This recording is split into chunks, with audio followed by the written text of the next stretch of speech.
Puji Tuhan. Terima kasih. Salam sejahtera bagi kita semua. Ya, perkenalkan nama saya adalah Muhammad Riki Setiawan. Itu nama lahir saya. Ketika saya percaya Tuhan, seorang pendeta yang membaptis saya, dia memberi nama tambahan, yaitu Yeremia. Ya, jadi Muhammad Yeremia Riki Setiawan. Ada dua nama nabi besar situ. Nabi Muhammad dan juga Nabi Yeremia, atau kalau misalkan di agama saya sebelumnya biasa dikenal sebagai Nabi Urmiyah, ya. Jadi awal mula kalau mau cerita soal kesaksian saya ini dilahirkan dari keluarga Muslim, ya, dari keluarga Muslim yang ladikal. Saya adalah putra ketiga dari Bapak Ahmad Yani dan ibu saya Suyanti. Jadi nama orang tua saya Ahmad Yani dan ibu saya Suyanti. Saya dibesarkan, ya, saya dibesarkan, dididik dengan agama yang sangat sangat keras yang mendidik saya, yaitu agama Islam, saudara yang terkasih dalam Tuhan. Jadi saya itu waktu masih kecil, orang tua saya itu memang didik saya habis-habisan. Saya dididik, saya harus jadi Islam. Saya bahkan orang tua saya waktu saya masih TK, saya itu sudah dimasukkan di TPQ, Taman Pendidikan Quran, ya, atau TPA, Taman Pendidikan Al-Quran. Saya SD di Lampung, di Tulang Bawang. TPA yang saya ikut pendidikan, tempat pendidikan Al-Quran itu ada di daerah Tugu Kuning namanya, di bagian Tulang Bawang, unit 2. Nah, saya dididik sangat keras sama orang tua saya. Orang tua saya bilang, kamu nggak boleh pegang Alkitab, karena Alkitab itu haram, katanya. Ya, kata orang tua saya itu. Kamu tidak boleh berteman dengan orang-orang Kristen, karena orang-orang Kristen itu kafir.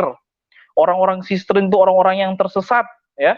Sehingga sejak kecil saya sudah didoktrin, tidak boleh berteman orang Kristen, tidak boleh menjawab Islam dari orang Kristen, bahkan tidak boleh memegang Alkitab orang Kristen.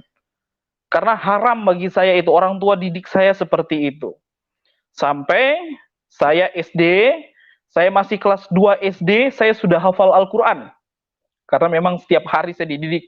Saya sekolah, sorenya saya harus menempuh pendidikan di TPQ, di unit 2 di Tulang Bawang, sampai malam saya belajar tentang Islam. Itu saya masih kecil. Sehingga kelas 3 SD saya sudah hafal Al-Quran, ya. Kelas 2 SD saya sudah bisa membaca Al-Quran. Kelas 3, begitu naik kelas 3, ya, saya masih ingat orang tua saya kasih hadiah sama saya. Ketika saya kelas 3, saya sudah bisa hafal yang namanya Al-Quran, ya. Tapi seiring saya berjalan, pertumbuhan saya masih anak-anak, saya hafal Quran, tapi saya nggak paham. Saya nggak paham apa itu Islam. Saya nggak paham apa itu Muhammad. Saya nggak paham. Karena yang ditekankan, didoktrin kepada saya adalah menghafal, menghafal, menghafal. Jadi saya harus hafal bacaan-bacaan sholat, saya harus hafal Al-Quran, saya harus hafal doa-doa, doa kepada orang tua, doa tidur, ya. Bahkan doa masuk WC, doa masuk rumah, itu saya disuruh menghafal sama orang tua saya. Sampai yang luar biasanya, seperti saya katakan tadi, sejak kecil itu saya dididik habis-habisan. Saya tidak pernah punya sejarah waktu masih SD itu berteman dengan orang Kristen, tidak. Saya benci mereka karena orang tua saya tanamkan doktrin seperti itu. Ya. Jadi itulah, makanya saya selalu katakan kepada jemaat yang saya layani sekarang, karena saya adalah seorang pendeta, saya katakan kecintaan terhadap agama kita atau doktrin atau pengajaran itu harus ditanamkan kepada anak-anak kita sejak dini. Karena mengapa saya bisa radikal, mengapa saya bisa fanatik terhadap ajaran saya? Karena dari kecil itu sudah ditanam. Sudah ditanamkan hal-hal kepercayaan terhadap Al-Quran.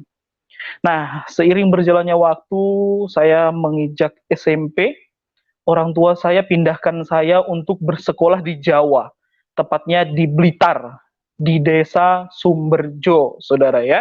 Nah, ketika saya sampai di situ, Di situ ada masjid besar di rumahnya nenek saya. Dan masjid besar ini kosong. Kosong, dan saya menjadi penginjil Islam. Saya jadi tukang dakwah. Ya, saya buka, saya bersihin masjid yang sudah kotor, terus kemudian saya kumpulin orang-orang Islam. Waktu itu bulan Ramadan, ya. Saya menginjak SMP itu kira-kira tahun 2005 2006 ya, Saudara. Nah, saya ada di Blitar di Sumberjo, dan saya ini sama orang-orang tua, mereka tidak tahu sholat, mereka tidak bisa sembahyang, karena mereka adalah orang Islam, tapi mereka tidak pernah dididik pemahaman tentang Al-Quran, pemahaman tentang sholat, ya. Itu di desa Sumberjo, Kecamatan Selorjo, Kabupaten Blitar. Nenek saya dan om-om keluarga saya masih di sana sampai sekarang. Makanya saya rindu menyapa mereka, ya. Sekalipun mereka belum bisa menerima keadaan saya yang seperti ini. Saya barusan tadi ditelepon sama keluarga-keluarga, ketika mereka lihat saya akan tampil di YouTube-nya Bapak Yusuf Manubulu. Ya, saya berkata puji Tuhan. Nah, jadi saya pernah menjadi guru ngaji sekaligus imam di masjid itu. Saya pernah menjadi imam di masjid itu ketika saya masih berumur kira-kira berumur 11 tahun. Saya umur 11 tahun saya sudah menjadi imam masjid di situ. Dan saya mengajari orang-orang tua mengaji, anak-anak mengaji, alif, ba, ta, sa, jim, ha, ho, dal, zar, ro, jai, sin, sin, sod, do, to, god, dan seterusnya, Saudara. Terus kemudian saya ajarin mereka surat-surat, saya kasih mereka juz amma, surat-surat pendek saya ajarin kepada mereka, kul a'udzu birabbinas malikinas, terus kemudian kul a'udzu birabbil falak min syarri ma khalaq, dan lain sebagainya. Terus kemudian saya ajari mereka ayat-ayat tentang Al-Qur'an. Saya ajari mereka baca Al-Qur'an, saya ajari mereka menghafal surat-surat pendek yang ada di dalam Al-Quran. Saya ajari mereka sampai mereka bertumbuh menjadi Islam yang baik, yang mengerti sholat, mengerti membaca Al-Quran. Makanya tidak heran saya masih muda, masih sangat muda, saya sudah menjadi imam dan saya sudah menjadi guru ngaji di desa Sumberjo tepatnya. Karena memang di situ desa yang ada di dalam, ya, jauh dari kota kecamatan. Jadi sampai di sana mereka kurang pengetahuan tentang agama mereka. Mereka menyatakan diri Islam karena begitu lahir sudah Islam, jadi mereka berpikir seharusnya saya Islam, ya gitu, Saudara, ya. Jadi saya mengajari mereka. Makanya mereka sayang sekali sama saya.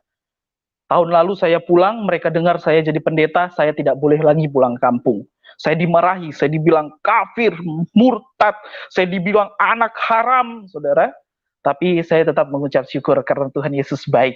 Nah, seiring berjalannya waktu, ketika saya ada di Jawa, ya, saya bisa melahirkan generasi-generasi yang bisa membaca Al-Quran. Kemudian masjid itu sekarang berkembang. Saya pulang tahun lalu ke Jawa, masjid itu sudah sangat besar sekarang. Ya, masjid itu sudah sangat besar dan mereka tetap ingat sama saya. Makanya ketika saya pulang, mereka senang sekali, mereka sayang. Tapi sayangnya saya sudah jadi pendeta, mereka marah. Nah, dan kemudian ketika saya sudah sangat mencintai agama saya Islam, ya, kemudian dari Jawa saya dipindahkan sekolah sama orang tua saya dipindahkan ke Jakarta. Di Jakarta, saya masih sangat cinta dengan agama saya. Dengan agama Islam tentunya. Saya rajin sholat, saya rajin membaca Al-Quran, tetapi karena pergaulan di ibu kota terlalu jahat, pergaulan di ibu kota terlalu bebas, makanya pesan moral saya bagi orang tua atau anak-anak muda, hati-hati dengan pergaulan sekarang. Alkitab saya itu berkata, berhati-hatilah, berwaspadalah, karena hari-hari ini adalah hari-hari yang jahat. Jadi tidak salah kalau pergaulan sekarang itu pergaulan yang bukan main, kehilangan etika, kehilangan moral, ya. Mereka bilang, kalau nggak ngerokok nggak gaul. Kalau misalkan tidak minum alkohol, tidak gaul. Ya, kalau belum pacaran, nggak gaul. Makanya sekarang kita nggak salah sekarang ya. Zaman sekarang kita lihat anak SD saja sudah pacaran ya. Karena begitu pergaulan. Pergaulan di luar sana. Mereka bilang, nggak gaul kalau nggak ngerokok, nggak gaul kalau nggak minum minuman keras, nggak gaul kalau nggak pakai narkoba. Akhirnya saya terjebak dengan pergaulan-pergaulan bebas. Saya terjebak dengan narkoba yang awalnya dari rokok. Saya menghisap rokok, saya kecanduan, dan kemudian tingkat itu berganti terus naik sampai saya pakai narkoba. Saya ketahuan sama orang tua saya dipukuli habis-habisan, saya dimarahi, saya dicaci maki sama orang tua saya, sampai akhirnya saya dikirim sama orang tua saya kepada om saya yang ada di Aceh.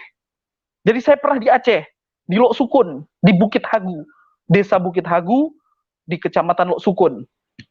Saya pernah ada di Aceh. 1 tahun saya di Aceh. Saya dikirim di Aceh. Saya makin menderita. Saya berpikir begini, orang tua saya tidak bisa urus saya. Orang tua saya nggak mampu urus saya.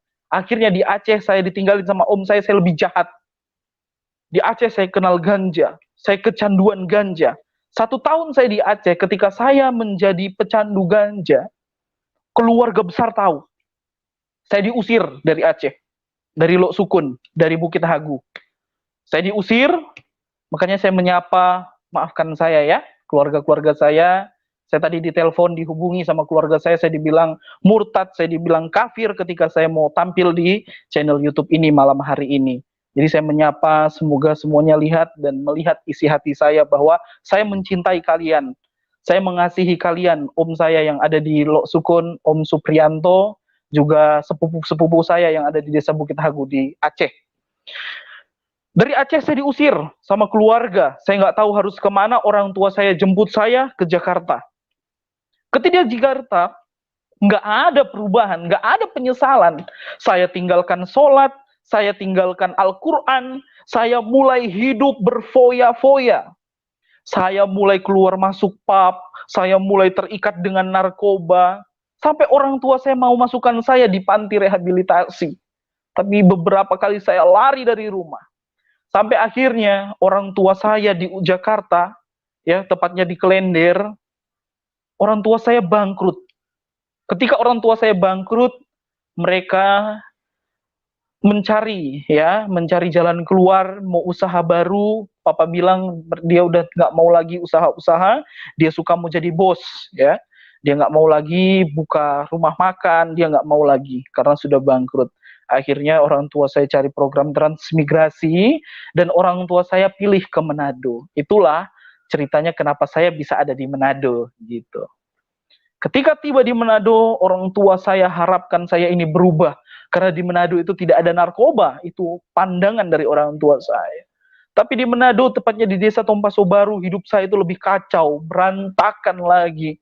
Kami pindah di Manado itu tahun 2013. Kami pindah di Manado. Tahun 2013 hidup saya berantakan. Kacau saya di Manado. Saya tiada hari tanpa mabuk. Saya kenal judi, bahkan saya sering terlibat peperangan antar kampung ya, Tompaso Baru. Kalau saudara bisa share di Google, kampung saya itu dulunya sangat luar biasa di Tompaso Baru itu. Sering terjadi kekacauan. Tapi puji Tuhan, kampung saya sekarang Tuhan sudah pulihkan. Karena banyak orang-orang bertobat.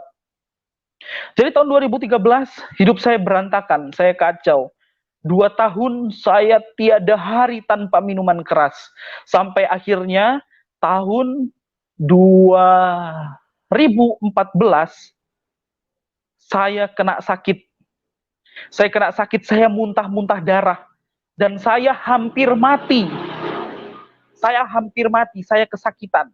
Tapi nggak ada tobatnya. Saya bilang, Tuhan, ya Allah, saya mau bertobat. Ya Allah, saya mau bertobat. Saya mulai kembali sholat. Ya dasarnya manusia ya. Bertobat, sholat, sehat, bikin dosa lagi. Gitu. Ketika saya bikin dosa lagi, baru tahun-tahun itu. Ketika tiba saatnya tahun 2015, bulan Desember, Memang betul-betul saya hampir mati. Saya muntah-muntah darah karena minuman keras. Di situ saya ambil komitmen. Saya buang rokok saya tidak mau rokok lagi, saya tidak mau minum minuman keras lagi, saya mau benar-benar tobat. Ya Allah, saya mau tobat, saya mau kembali baca Al-Quran. Karena memang karena sekian lama saya sudah tidak membaca Al-Quran, saya mulai lupa. Sampai saya membeli Al-Quran, sampai sekarang Al-Qurannya itu masih ada. Ketika saya bertobat itu, saya beli Al-Quran, ini Al-Qurannya. Ya, ini Al-Qur'annya. Saya simpan dan saya baca tiap hari. Namanya di Manado mayoritas Kristen. Makin bertumbuh iman saya. Makin bertumbuh iman saya rajin sholat, dan saya di desa Liandok di transmigrasi itu pimpinan masjid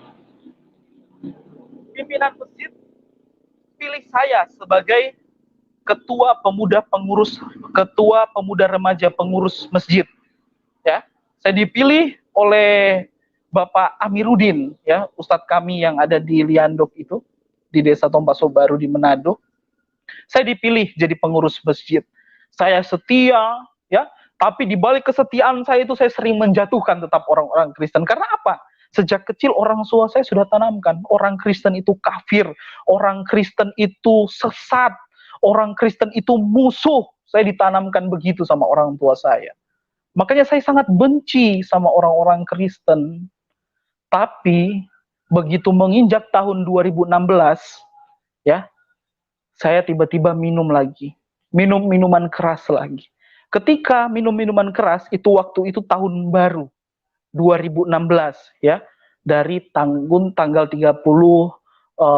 di akhir tahun mau ke tanggal 1 malam puncaknya itu saya tiba-tiba mabuk dan saya sadar pagi-pagi saya sudah ada di depan gereja. Di depan pastori. Saya kabur karena saya malu sama pendeta. Saya mabuk di depan pastori, pendeta bawa saya masuk ke tempat tidur, terus kemudian pendeta ini saya muntah darah lagi. Pendeta ini, Bapak Pendeta Denny Morai namanya. Dia yang bersihin baju-baju saya dari darah, dari muntah-muntah, saya dibersihkan. Pagi-pagi saya malu, saya kabur. Dan kejadian itu datang lagi. Besoknya saya mabuk-mabuk di kampung lain, tapi tiba-tiba saya ada di situ. Saya mulai takut. Loh, kenapa ini? Masa saya mabuk di kampung lain, tapi tiba-tiba ketika saya pingsan, saya ada di tempat Bapak Pendeta Denny Morai ini tadi. Wah, saya mulai ketakutan. Wah, benar-benar ketakutan saya. Ketakutan kayak gimana ya? Pokoknya takut sekali. Tapi di sisi lain, saya berpikir, ini Bapak Pendeta ini baik sekali. Kenapa dia mau ambil saya ya di got di pinggir jalan? Saya diambil, baju-baju saya dibersihkan, terus kemudian saya dibawa masuk ke dalam kamar, dikakaikan selimut, saya dibersihkan. Bangun pagi saya sudah ada kopi, biarpun kopinya nggak saya minum, saya lari ya, karena saya malu. Tapi pendeta ini baik. Tapi saya tetap benci. Kafir, namanya pendeta itu pimpinan kafir. Pendeta itu sesat, yang suka menyesatkan umat, itu pendeta yang saya tahu. Sekalipun dia baik, tapi di sisi lain, dia baik sekali. Selama ini keluarga saya ketika saya mabuk, ya, namanya orang tua pasti nggak mau lihat anaknya jatuh di pergaulan yang tidak baik. Ketika saya mabuk di pinggir jalan, orang tua saya lewat, ya dia nggak pusing. Papa saya nggak pusing. Papa saya udah nggak anggap lagi saya anak, karena sudah terjebak di pergaulan yang tidak baik. Tapi kemudian pendeta ini selalu menaruh kasihnya kepada saya. Dia yang melayani di desa kami. Ketika saya mabuk, saya tidur di gereja atau di pastorinya Bapak Pendeta Denny Morai ini, saya ketakutan. Saya bilang, Bapak ini kafir, tapi di sisi lain, Bapak ini baik sekali. Dari situ karena saya ketakutan, saya bertobat lagi. Tahun 2016 itu, bulan Januari tahun 2016. Saya bertobat lagi. Ya Allah, saya mau tobat. Saya mulai lagi mau sembahyang. Ya, saya mulai sembahyang, dan waktu itu ada keponakan-keponakan saya ajarin mereka sholat. Ketika ada di sini, di Manado, sudah di Manado. Saya ajarin mereka sholat, kabira walhamdulillahi kasirau, wa subhanallahi bukrata wa asila, ini wajah tu wajahiyah, baru Al-Fatihah, baru kemudian surat-surat pendek, sampai saya ajarkan mereka zikir, ya, sampai akhirnya ketika saya semakin setia, ketika saya semakin taat memeluk agama saya Islam, saya semakin ketakutan. Saya semakin ketakutan, dan tiba-tiba hari Minggu, saya itu udah rapi. Bangun tidur, saya mandi, saya sudah rapi. Saya bingung, mau kemana saya ini? Ini hati suka masuk ke gereja. Saya ketakutan, saya nggak bisa tidur, saya stres, keluar keringat, ya. Saya nggak bisa makan dengan baik, saya nggak bisa minum dengan baik, saya ketakutan, Tuhan. Ya Allah, saya ketakutan. Saya ketakutan, benar-benar takut. Tiba-tiba hari Minggu itu saya sudah rapi. Saya sudah rapi tahun 2016 itu. Saya sudah rapi. Saya ke gereja. Karena saya tukang bikin onar di kampung. Waktu itu pemimpin pujian di gereja. Itu namanya Bapak Satu Pakanan. Dia ada di Makassar sekarang. Dia seorang tentara. Sementara pimpin pujian, sementara menyanyi, berhenti ibadah. Dia kasih berhenti, dia bilang begini sama saya, nggak mungkin kamu masuk Kristen. Kamu yang suka bilang-bilang orang Kristen itu kafir, orang Kristen itu sesat. Kamu yang nggak mau pegang Alkitab. Saya kalau misalkan masuk ke rumah orang, terus saya lihat Alkitab, saya paling jijik, saudara. Karena apa? Sejak kecil sudah ditanamkan kepada saya. Ini bapak ini dia marah-marah sama saya di dalam gereja. Saya cuma diam. Saya mau marah, tapi di sisi lain saya menerima damai sejahtera di dalam gereja. Bapak pendeta langsung peluk saya. Dia bilang, sudah, kalau memang mau masuk gereja, duduk saja, duduk. Jadi saya duduk. Saya lihat orang-orang menyembah, haleluya, puji Tuhan, mereka menyanyi-nyanyi. Stres saya, bingung. Bingung saya.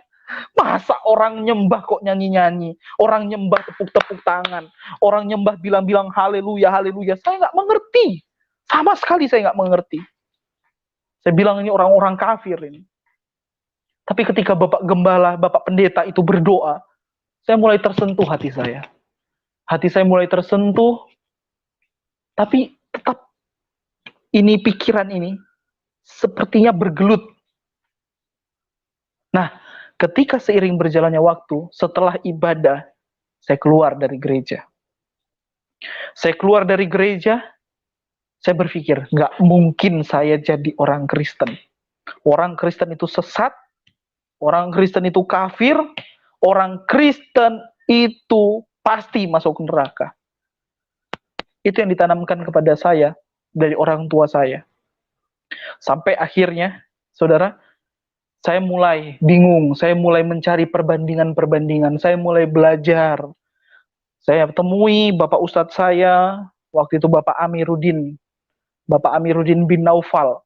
Ya, dia adalah aktivis di masjid kami, ya, masjid kami, dan dia sering bawa tim dari Ahmadiyah, kalau saya tidak salah.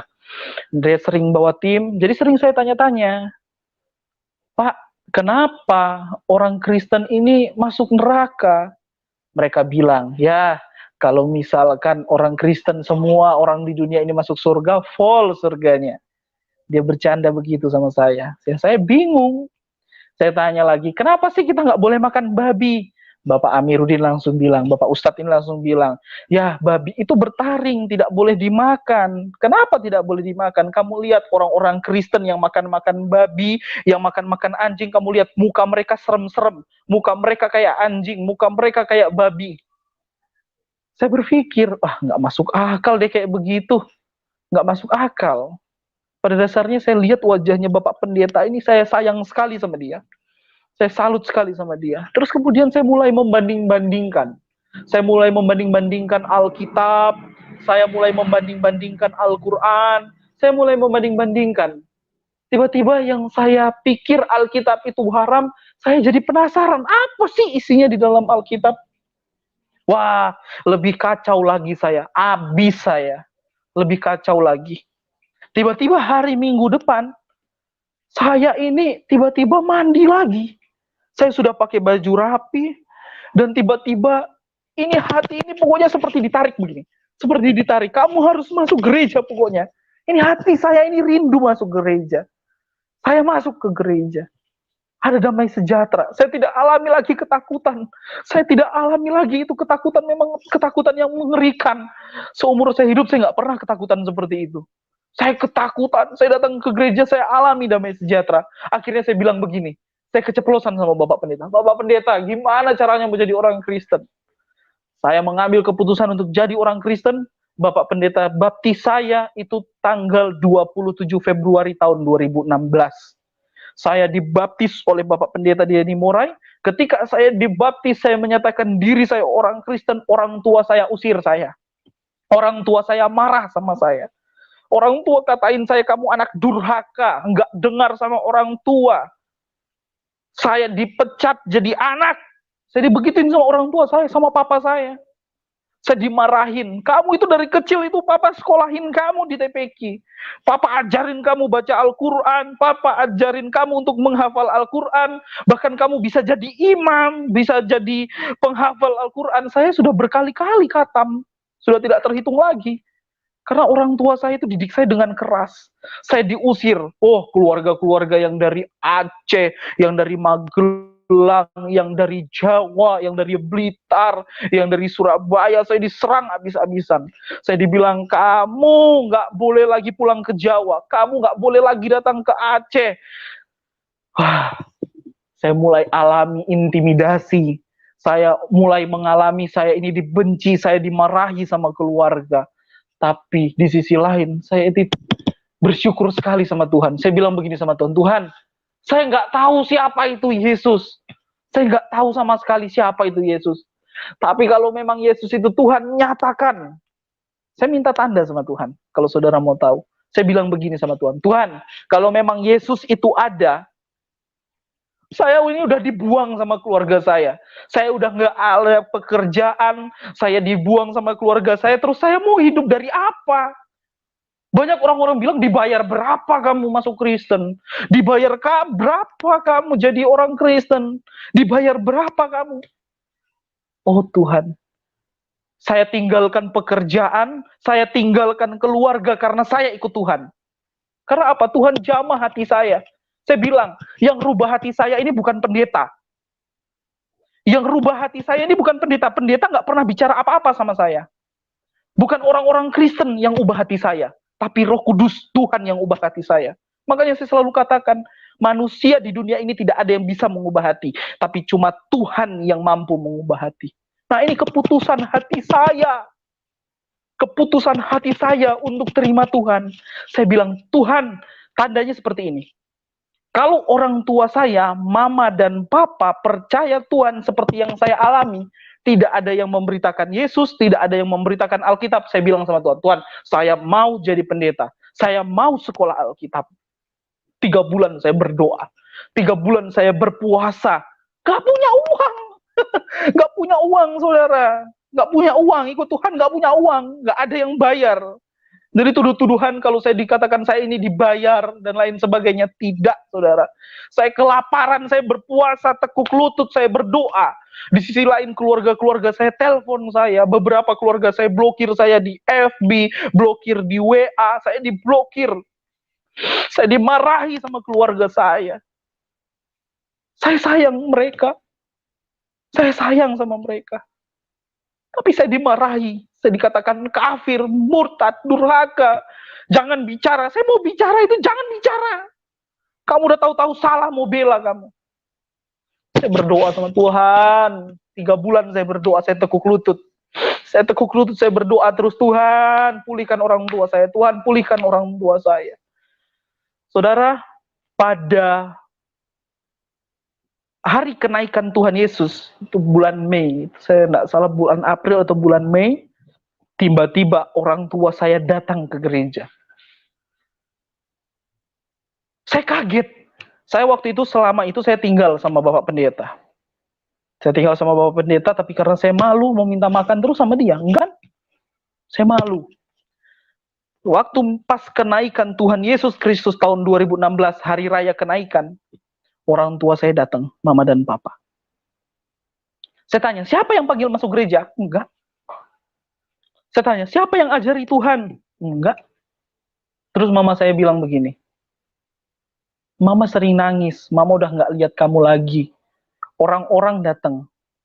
Wah, Ricky dulu ya. Saya biasa dipanggil Ricky di kampung. Dulu dia tukang bikin rusuh di kampung. Mukanya itu nggak pernah, kalau orang Manado bilang, nggak pernah nggak pernah lurus mukanya, bengkok terus. Karena muka mabuk itu jelek banget, saudara. Tapi sekarang setiap kali dia ketemu orang, dia senyum, dia sapa. Karena apa? Saya termotivasi dengan pendeta saya, yang baptis saya. Bapak Pendeta Bideni Mora, yang kasih nama saya Yeremia. Saya termotivasi hidup seperti dia. Saya mau hidup seperti dia. Banyak orang sayang, banyak orang senang. Saya mau hidup seperti dia. Jadi kemana-mana saya sapa orang, saya senyum. Nah, mereka sampaikan ke orang tua saya tentang perubahan saya. Mama saya senang. Jadi saya mau katakan, pesan saya juga bagi orang-orang Kristen, bukan cuma berkhotbah, gaya hidup yang bisa jadi berkat, itu bisa menjadi teladan bagi orang-orang di luar sana. Orang tua saya tidak pernah ada yang injili, tidak pernah ada yang kasih Alkitab.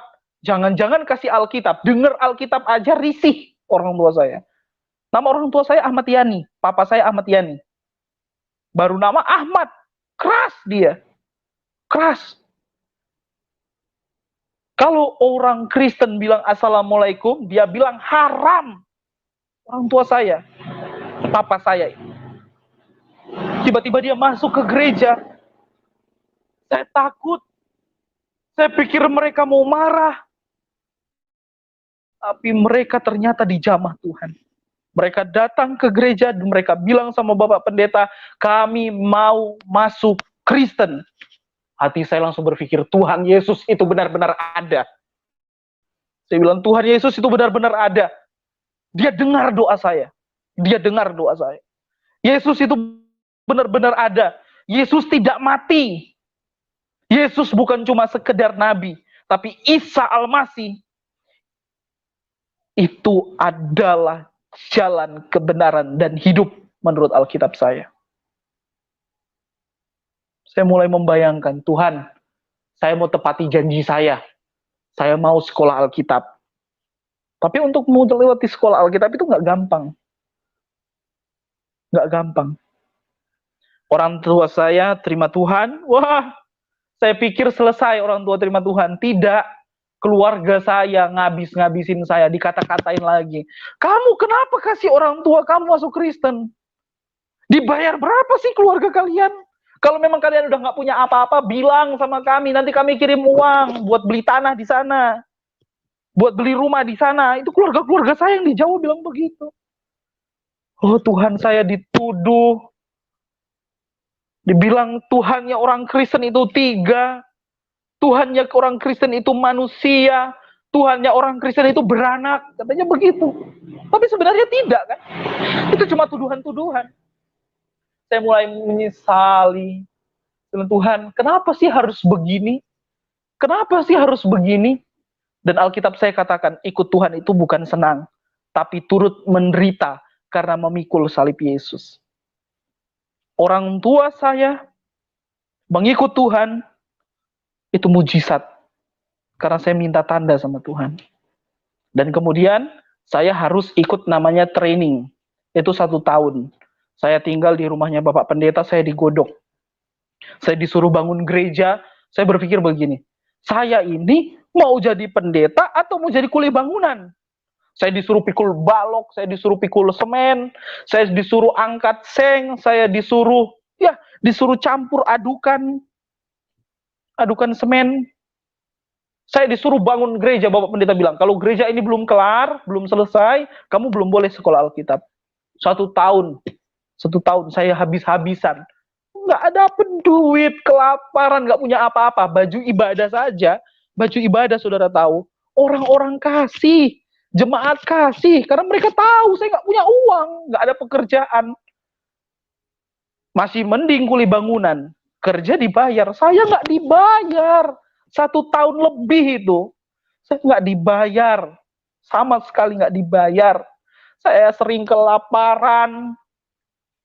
Sampai akhirnya tahun 2017, bulan Agustus, saya menempuh pendidikan sekolah Alkitab di Langowan. Ketika saya ikut sekolah Alkitab, saya pikir sekolah Alkitab itu mudah, enak. Tinggal belajar, tapi nggak banyak proses di sekolah Alkitab. Dan saya banyak alami mujizat Tuhan di sekolah Alkitab. Saya nggak punya uang, teman-teman saya belanja, saya nggak punya apa-apa. Saya sering kehabisan sabun, saya sering kehabisan odol, karena saya nggak punya apa-apa. Ketika saya masuk kelas 1 sekolah Alkitab Langowan, nggak punya apa-apa. Dan saya nggak malu untuk minta-minta. Saya kehabisan. Tapi Tuhan itu tidak pernah tinggal diam.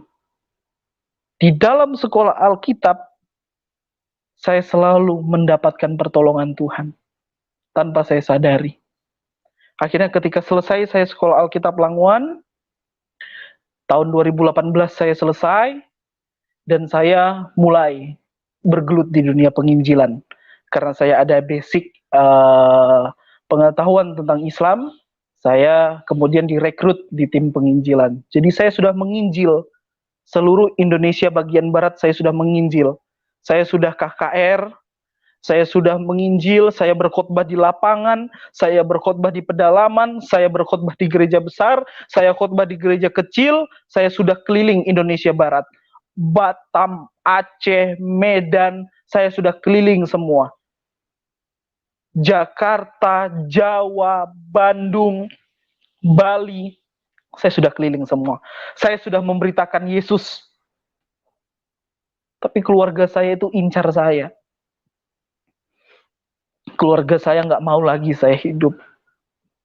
Karena apa? Mereka lihat saya jadi pendeta.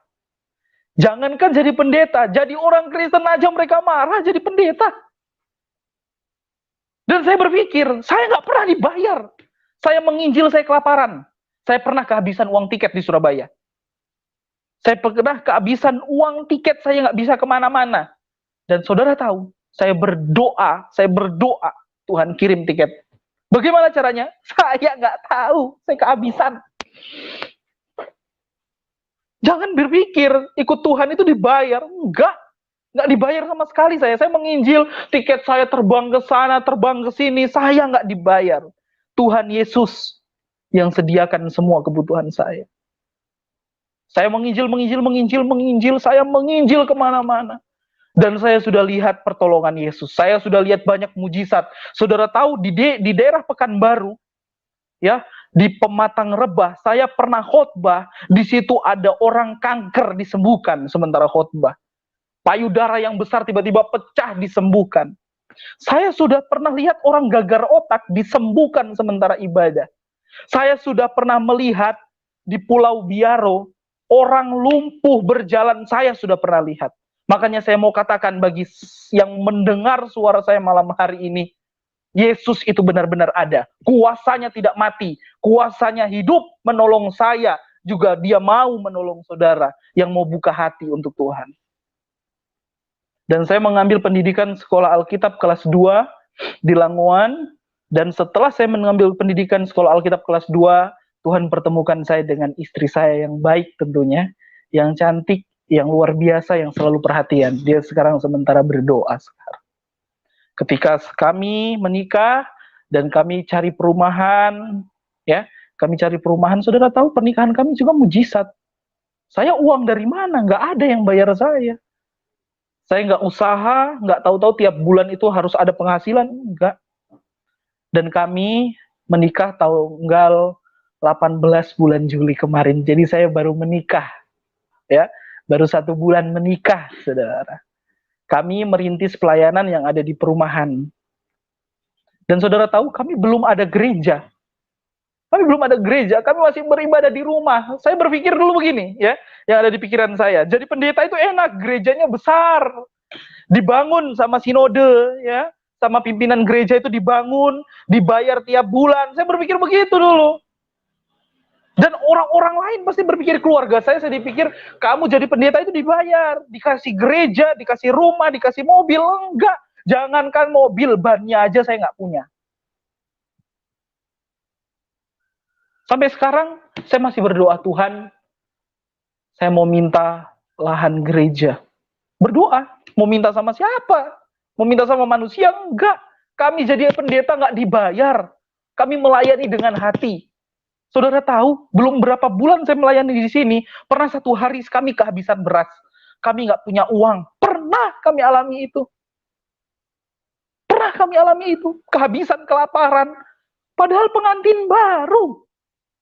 Tapi kami udah kehabisan. Karena apa? Kami ikut Tuhan. Kami jadi pendeta, nggak ada yang bayar. Sekali lagi, nggak dibayar. Melayani dengan hati. Kalau saya dibayar, pasti saya udah punya gereja sekarang. Tidak. Tapi saudara lihat, ini adalah gereja saya. Ya, gereja tempat saya melayani, saya merintis di perumahan, kami beribadah itu di depan rumah, di teras. Kami belum punya gedung gereja.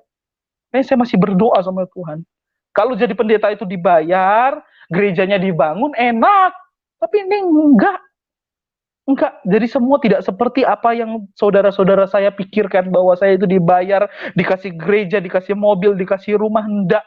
Ikut Yesus itu menderita, pikul salib, bukan enak-enak makan tidur. Enggak. Melayani dengan hati.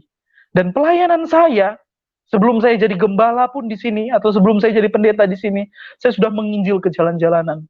Saya sudah memberi makan anak-anak jalanan. Uangnya dari mana? Saya nggak tahu. Tuhan yang kasih.